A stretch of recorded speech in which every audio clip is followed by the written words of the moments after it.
Hello ladies and gentlemen, and welcome back to Disco Elysium. In the small break between episodes of me recording here, I suddenly realised who Tommy was. So at the end of the last episode, I feel like a bit of an idiot, because Tommy is the man who we were talking to down here, of course. Which has left us with the unenviable option of threatening this poor man. Hopefully this doesn't bite me. Still here, stuck in this damn jam, my man. What's up? I've changed my mind about your friend, the lady driver. What? But I told you she's my friend.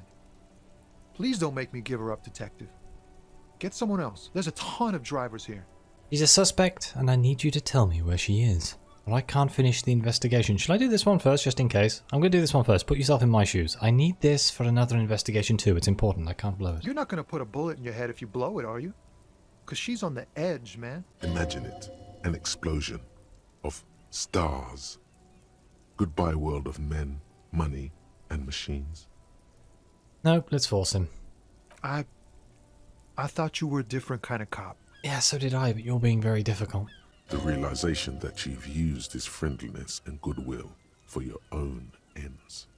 Where is the lady driver? Here. He takes a keyring from his pocket, then looks at it before giving it to you. In silence. Her lorry's still here. Down past the statue of Philippe. The cabin is green. You can get in there with these. That's all I know. Thanks. When did she leave? Last Friday. He blinks, his eyes half empty now.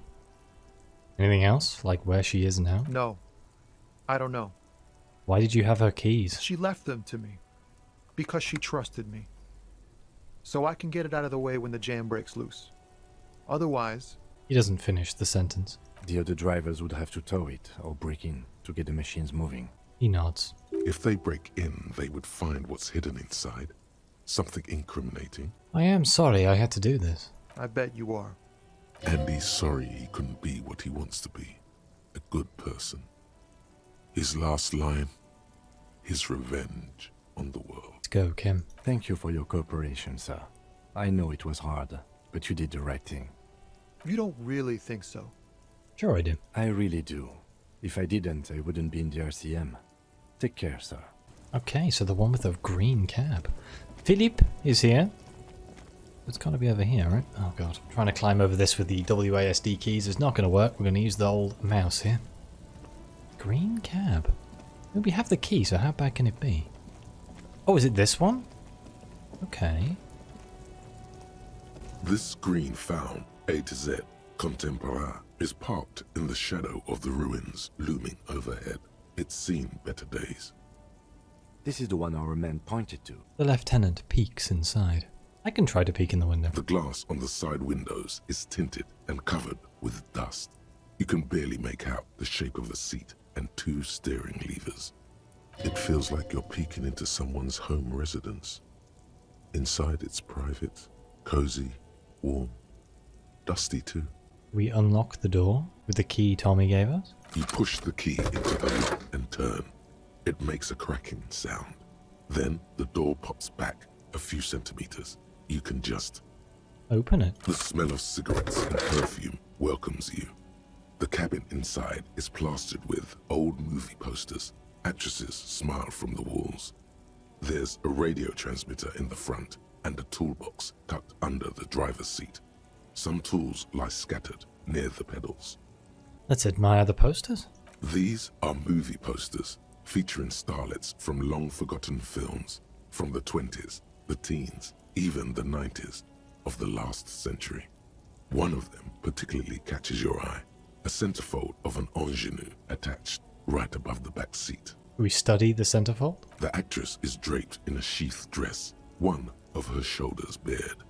The faded remains of an autograph run across the poster. She's looking past the camera. A feeling of tenderness washes over you. A longing even, perhaps. And gentle tragedy. This is Tip Tijon, a starlet from the dawn of cinematography, less known for her talent than her tragic, untimely death. What happened to her? She wasted away in a drug den called the Door to the River, not far from here on Boogie Street, a mixture of cocaine and morphine. She was afraid of the world, and the camera, too. Enough of the posters. The actresses and the rear actor all smile you a warm goodbye. A radio transmitter is attached to the dashboard, and a toolbox sits under the driver's seat. Let's examine the radio. Looks like the frequency dial is absent. It requires a key to work, but the key has been removed, likely by the missing lady driver. Strange. There are so many radio stations saved here. Must be over 100 at least. Why would anyone need so many radio stations? For contacting an entire fleet of lorrymen, for example. This is all shortwave, UW and UKV. Looks like we are dealing with an impressive organizational tool. The nerve center of a huge operation, with quite a range too. Is there anything we can do with the radio? Doesn't look like it. It's completely inoperable without a dial key. What else is here? The smell of 1,000 cigarettes, some dead actresses, and a rusty old toolbox under the seat. Let's check the pedals. You wedge yourself under the steering wheel to get a better look. Seems like the few tools lying around here, a hammer, a pair of pliers, a rusty wrench, have been casually thrown there by the disorganized driver. But one odd detail does catch your eye. A piece of sandpaper has been glued to the throttle. To get extra grip on the throttle? Sandpaper adds extra grip. It would also wear down one sole of your shoe. Interesting. Looks like the driver has glued a piece of sandpaper to the throttle to offer some extra grip. Sandpaper?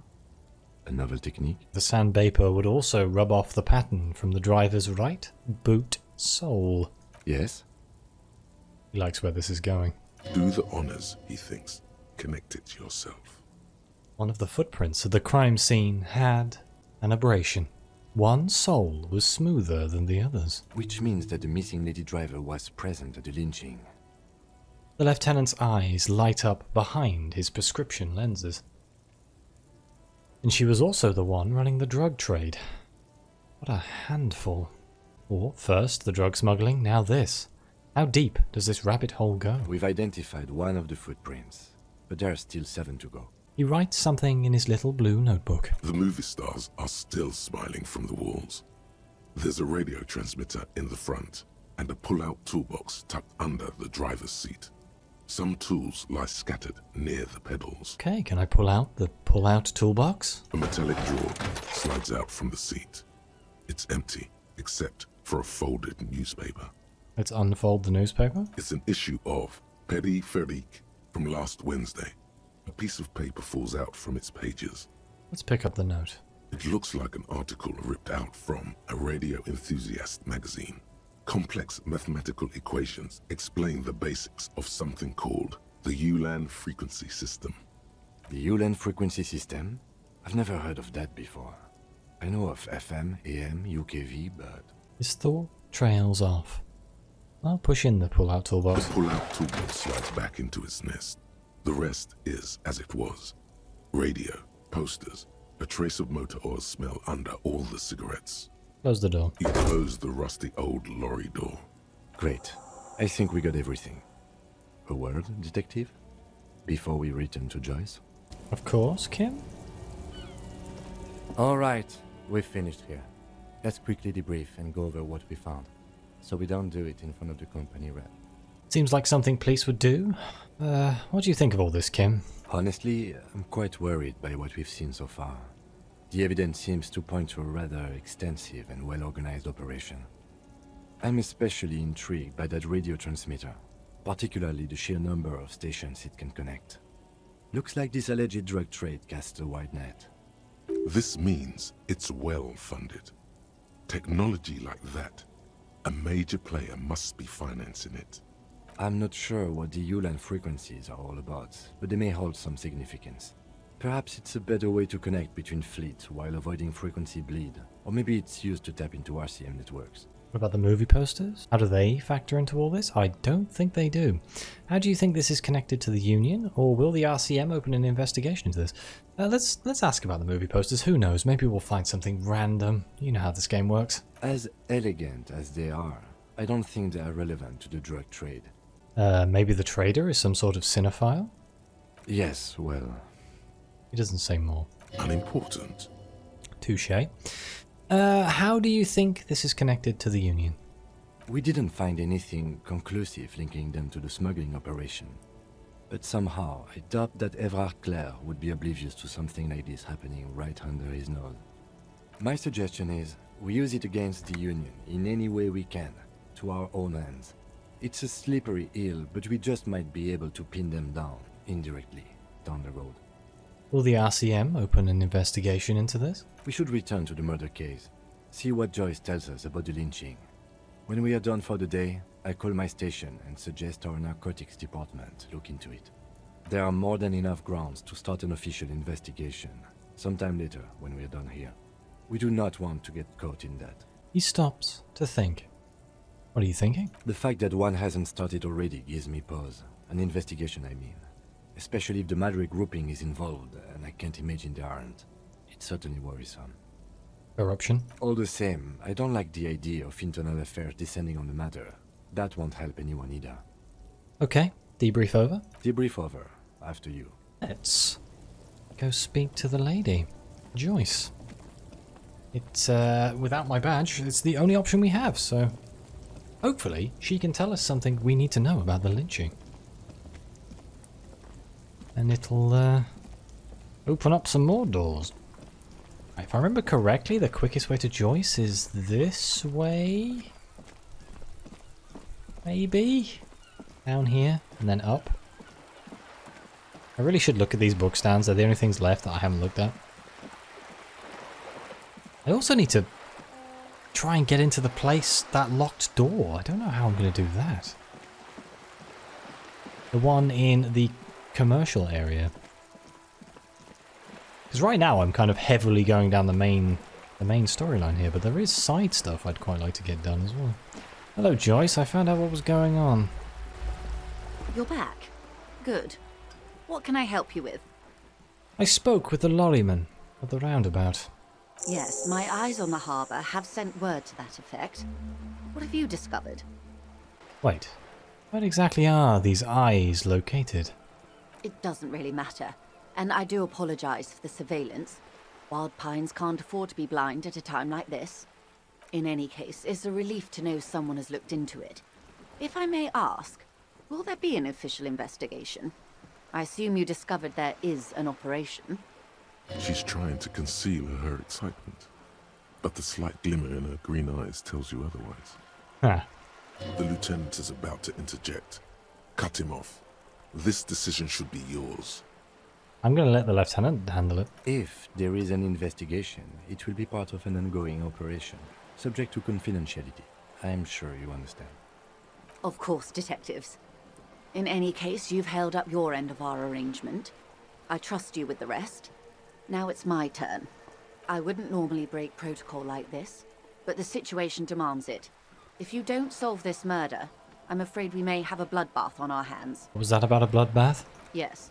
I'm afraid this strike may descend into a small-scale civil war, with possible consequences for all of Rivershoal West. Since you are sharing land, this is also the RCM's worst-case scenario. Then we're on the same page, as grim as it may be. How are the lynching and the strike connected? I have an indirect role to play, I'm sad to say. My employer experienced a momentary lapse of faith in me. In that moment, they elected to deploy a private military contractor as an insurance measure. They called it my security detail. Oh, this is the guy who was hanging in the tree, huh? Okay. A momentary lapse of faith? Care to elaborate? They were dispatched after I relayed the union's initial offer. Every worker... A member of the board. I tried to convince my employer it was simply a piece of rhetoric, or a joke. They did not appreciate the humour. Do you need a security detail? Absolutely not. These mercenaries are muscle, pure and simple. They are meant to intimidate the Union into surrendering. Who are they, exactly? Crenell, an Oranese military company. As far as I know, 3 arrived in Martinez. They report to me sporadically, but they do not answer to me. To be frank, our relationship is deteriorating. Brunel, was that who the armour was leased to? They wear ceramic armour, have semi-automatic weapons and years of combat experience.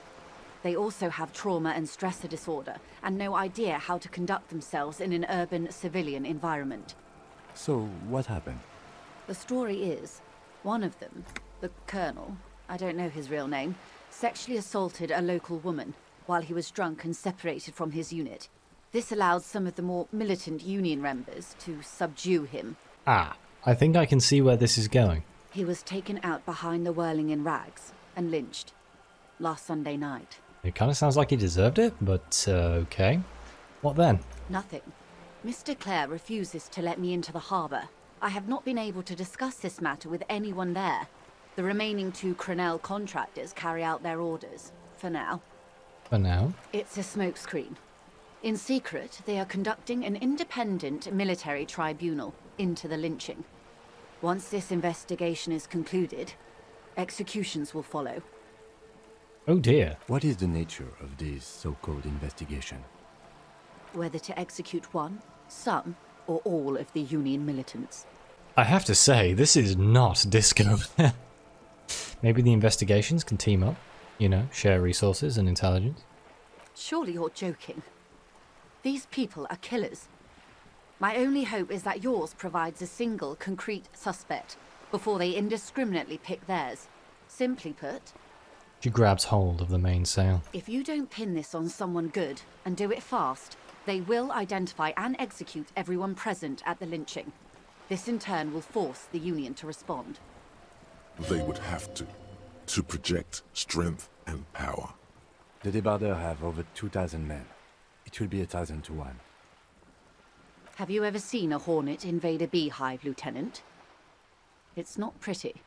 The Serai's giant hornet, the world's second largest insect, can kill 40 honeybees a minute, while a group of 30 can decimate an entire hive of 20,000 bees in less than 4 hours. Good lord. These men work in tandem using semi and fully automatic firearms. Their armor is virtually impenetrable to muzzle-loaded weapons, even yours. Most Union workers don't have guns at all. As I said, a bloodbath. I can't see it happen. Too many things would have to go wrong first. Isn't this a pretty bleak scenario you're describing? Let's go with this. I can't see that happening. Too many things would have to go wrong first. Too many things have already gone wrong. Nameless, badgeless detective of the Citizens Militia. Okay. All we can do is keep that which is not from following suit. One single concrete suspect delivered into civil court, and I may be able to defuse this situation. What can you tell me about Crenell? Not much. Their public resume is relatively good, as far as private military contractors go. I believe they were once called Downwell. Down a deep, black well. They boast a long list of clients. Saint-Baptiste, Welchman-Lorenz, Eintracht. A warning sign, however. The operations concerned all take place in third or fourth world countries. Guarding facilities, escort missions and such. So, places where dodgy things tend to happen. Meaning they're used to operating in war zones. Yes, all the good conflict corridors, Supramundi, Yesut, the Seminese Islands, countries that don't have a good record reporting atrocious military conduct on their soil. Okay. Anything else you've got on them? Sadly, no. Before this happened, I had little interest in them. Now that I do, I don't have the resources. He thinks. If you still have access to the ICP's database, you could run a better background check than I ever could. It may take some time, though. I'm already doing that. Do you know a lot about the inner workings of the RCM and the ICP, ma'am? In my line of work, it pays to do your research. I was prepared to deal with the RCM. I did not think I'd be dealing with a group like Crenell. Could you contact the company? Tell them to call them off? I have. And they will. However, these orders take time to reach what is basically a rogue unit out in the field here. Until they do, it's all on us. She's being truthful. She is pressing them as hard as she can. You said the deceased assaulted a woman. Or he didn't. This is information passed on to me from some teenagers loitering around the canal. I cannot testify by it. Oh. Okay, so maybe he didn't? What did these teenagers by the canal say? That the man was killed because he assaulted a local woman. I've asked around a bit. This seems to be the accepted story around Martinez. Just because it's the accepted story doesn't necessarily mean it's the true story. The lieutenant consults his notebook, his eyebrows knitted in concentration. Odd. We haven't heard any reports about an assault in connection with the lynching. Where did it take place? And when? Last Sunday night, at the Whirling in Rags, the hostel by the gates. Supposedly, the colonel was drunk. Maybe on narcotics, too. Do we think it was the bartender? Either way, he's alleged to have sexually assaulted a woman. Sometime later, a group of dock workers got their hands on him. And who was this woman? That's a good question, officer. I don't have the slightest idea. As I said, it's a rumor. About a rumor. In any case, it's what the colonel's remaining colleagues believe. You'll meet her soon enough, you feel. Yeah. I imagine she's going to come up at some point if it's true. This colonel, the one who was hanged, did you know him? If you mean did I see him alive? Yes. But I did not know him. You don't know how you know. It's not written on her face, nor in her voice. But she had sympathy for this man. His name was, or you liked him? Should we say you liked him? Liked is a bit strong. He was the most charismatic among them. He handled all the talking. His departure left a major gap in the group's communication skills. His name was... Lely. His service name. A nom de guerre, most likely. He wouldn't divulge his full name. Only one of them did. A bad sign if there ever was one. Tell me about the others first. One is a man. Corty, they call him. A nickname as well. The other a woman. Phyllis DePaul. Corty is the gunner, I believe. DePaul is a radio operator. What would you say was his eye color? The deceased's? She closes her eyes, trying to picture the man's face, then shakes her head. I can't remember. There's a pang of regret in her voice. The lieutenant was testing her, asking a small detail first to see if she knew him better than she let on. She passed. That's all right, man. Anything else? Nationality? What would you say was his age? He was 40. Or 50. It's hard to say which. He had a combat injury on his lower jaw. It made it difficult to estimate his age, or gauge his facial expressions. Indeed. This matches the dental reconstruction we saw on the body. What else? Nationality? Accent? He was, Occidental, I think. Light brown hair, a mixed accent, Oranese, or Messinian, maybe. His injury gave him an accent all his own. In a way, it was humanizing. He had to learn to speak through it, through the injury. That's all I know, I guess. I only met him once. Where are the remaining two mercs now? They've gone to ground, as it were.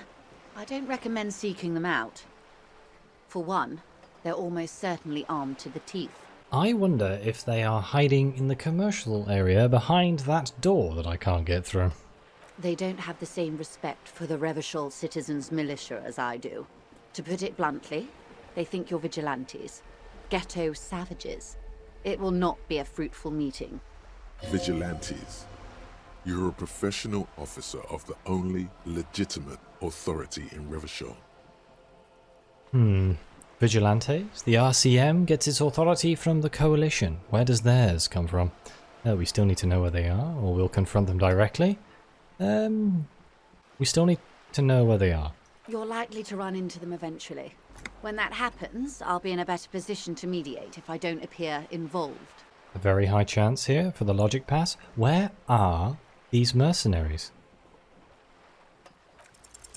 One is obviously the scab leader at the harbour gates. The one chanting the idiotic slogans. He's barely maintaining his disguise. Oh, of course, the man who looked so out of place. The other has a vantage point in a building south of the roundabout. They were keeping tabs on you while you were canvassing the lorry drivers. South of the roundabout? The other side of the canal? So one must be the goon in ill-fitting work clothes by the harbour gates. The scab leader. That may be so. I still hope you heed my advice. There's no need to kick the hornet's nest. For all your talk of averting this catastrophe, the situation at the gate is a powder keg. Does this not bother you? Of course it bothers me, Lieutenant. But my hands are tied. How would my employer react if it appeared I were intervening on behalf of the Union? Valid point. Your concern may be appearances. Ours is keeping the peace. One is probably in a building overlooking the roundabout. That would afford a good vantage point. In any case, it's practically inaccessible. Where is your radio for contacting them, if I may ask? Do you have an earpiece? Heavens no. I'm not an undercover agent. There's a shortwave at the ship's wheel. She nods towards the sloop's cabin. I had other questions for you. I hope I can answer it better. How much time do we have? Until the executions start? Truthfully, I don't know. It depends on their progress identifying the members of the lynch mob, and their impatience. They don't report their progress to you? Not on this matter. I'm afraid they consider this a personal initiative. There's a brief silence. Seagulls squawk over the bay. 5 days, not more. Maybe sooner. Oh dear. Have I gotta solve this in 5 days? And we're on the second day? Ooh. It's a matter of days, not weeks. Oh dear, that's enough for now. I am sorry to have been the bearer of bad news. If there is anything else I can help you with, please ask. Can you tell me about these tattoos? Of course. Excuse my hesitation before. She reaches over the guard wire and takes the photo, holds it in her hand. For about half a minute, in silence. It was taken with a Trigat not long ago. This is the man's upper body.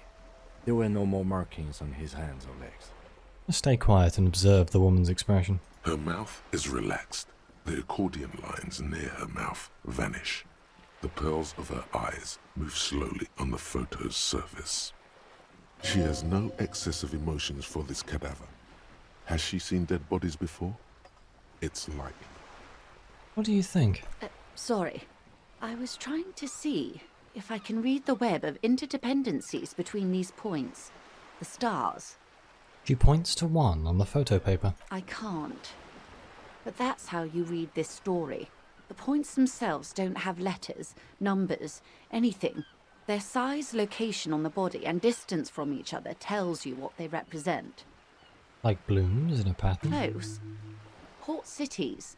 This is an Oronese map of the waterways. A sailor's tattoo worn by wayfarers of the Dolorian century. Over 300 years ago, the sailors would mark their bodies to map their travels. So what is the use of this map? The sailor's soul would use it to fly back home if they should die abroad.